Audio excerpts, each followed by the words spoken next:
Në intervistën me FIFA në Strakosha u shpreh se asnjëherë nuk ka menduar të luajë për një përfaqësuese tjetër. Kujtojmë se portieri i kombëtares lindi në Afinë, ndërsa mbajti veshur vetëm fanellën kuqezi që nga ekipet e mashave. Kjo gjysmëfinale kundër Polonisë mund të jetë hapi i parë drejt përmbushjes së ëndrrës suaj. Çfarë po ju kalon në përmendje tani? Të them të drejtën, isha në humor edhe para se të fillonte kjo ndeshje. Nuk është vetëm një gjysmëfinale për ne, është një finale. Është një ndeshje e madhe, pasi kemi mundësinë të bëjmë histori për Shqipërinë dhe kombin në tërësi. Të luajmë për vendin tonë në një kupë bote, veçanërisht në Amerikë ku jetojnë kaq shumë shqiptar, do të ishte një ëndër jo vetëm për mua, por për të gjithë të përfshirët. Midis Polonisë, Suedisë dhe Ukrainës, ju jeni e vetmja skuadër në rrugën tuaj që nuk ka marrë pjesë kurrë më parë në një kupë bote. A do ta bëj më të lehtë mendërisht për ju hyrja si të dobët? Të jemi sinqert, po, ne jemi të jo favoritët dhe historia e vërteton këtë. Por ne besojmë se kemi atë që duhet. Nuk është rastësi që kemi arritur deri këtu. Ne meritojmë të jemi këtu. Jemi plotësisht të vetëdijshëm se Polonia, në krahasim, renditet më lart në renditje se ne, por premton të jetë një ndeshje konkurruese. Për sa na përket neve, është një finale, ashtu siç është edhe për ta.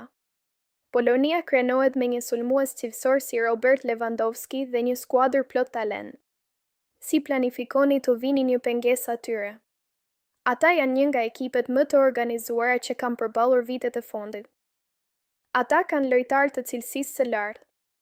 Lewandowski është emri i parë që më vjen ndërmend dhe Piotr Zielinski gjithashtu, të cilin e pëlqej shumë.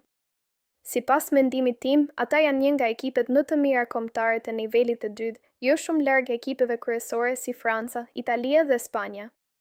Jemi me fat që kemi një sulmues me potencial të madh si Armando Broja. Nëse ai arrin të marrë kohë të rregullt loje, rreth 30-40 ndeshje në sezon, ai mund të bëjë një kërcim në nivelin tjetër. Ne kemi vërtet nevojë për lojtarë të kalibrit të tij, të cilët mund ta kthejnë një ndeshje në favor. Fushata juaj në Euro 2024 tregoi se mund t'i rezistoni kujto. Çfarë keni mësuar nga ajo përvojë? Isha shumë i lumtur që pata mundësinë të luaja kundër skuadrave kaq të forta. Doja të shija se ku ishim. Mendonim se do të ishim jashtë fuqisë son, por në fund dham maksimumin. Mund të kishim rrëmbyer lehtësisht një fitore kundër Kroacisë. Ishte një përvojë e mrekullueshme, me atmosferat më emocionuese që kam përjetuar ndonjëherë në karrierën time. Silvinho ka qenë në krye të ekipit që nga viti 2023. Si do t'i përmblidhnit pikat e tij kryesore të forta dhe në cilat fusha jeni përmirësuar si ekip? Ai na ka mësuar të besojmë më shumë në vetvete, ndërkohë që i mbajmë këmbët në tokë. E dim që mund të kishim bërë më mirë në disa ndeshje, por ai na dha shumë besim dhe na dha një shtysë të vërtetë përpara kualifikueseve të Kupës së Botës. Kemi bërë hapa të mëdhenj që kur ai ka qenë në krye. Ai I ka sjellë skuadrës stabilitet të vërtetë. Nuk kalon shumë kohë së bashku me ekipin kombëtar gjatë vitit, kështu që është thelbësore të kesh një themel të fortë. Këto ditë, ne jemi një njësi më e lidhur dhe e dim se çfarë jemi të aftë të bëjmë. Si shumë nga shokët e tu të ekipit, edhe ti ke lindur jashtë vendit. A mund të shpjegosh se çfarë do të thotë të përfaqësosh vendin tënd? Është një burim I madh krenarie. Ne u rritëm duke respektuar dhe dashuruar rrënjët dhe trashëgimin ton. Edhe nëse je lindur ose rritur jashtë vendit, prap ndjen një lidhje të fortë. Është një nder I vërtetë të luash për Shqipërinë.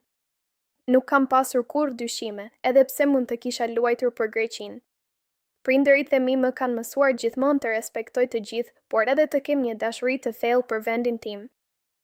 Jam mirënjohës ndaj Shqipërisë për përvojat që më kanë dhënë dhe nuk më ka shkuar kurrë ndërmend të luaj për dikë tjetër. A mund t'i imagjinoni skenat në Tiranë dhe në të gjithë Shqipërinë nëse arrini në Kupën e Botës 2026? Nuk mund të filloj as ta imagjinoj se si do të ishte. Kampionati evropian ishte I mrekullueshëm, por një kupë bote, veçanërisht në Amerikën e Veriut, do të ishte diçka tjetër. Do të ishte një festë për shqiptarët në të gjithë botën. As nuk dua ta mendoj ende, as fazën e grupeve. Tani për tani, duhet të përqendrohemi në ndeshjen ton kundër Polonisë.